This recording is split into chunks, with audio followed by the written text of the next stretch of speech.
This stuff that is floating on the water is Sargassum, and there is a lot of it.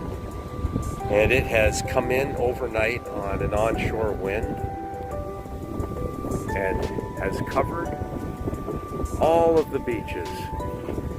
I'm at the pier in front of Infinity Bay on Roatan, and this is the scene this morning just before 7 o'clock with rafts and rafts of Sargassum.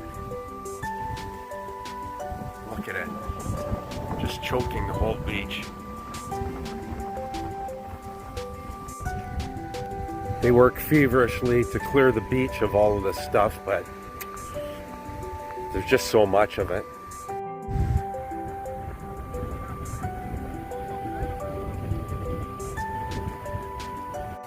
They take it away in wheelbarrows to I don't know where.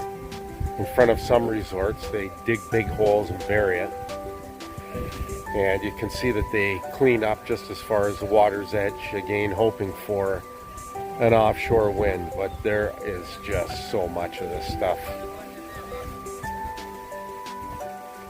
It doesn't smell, but it will if it sits here and begins to rot.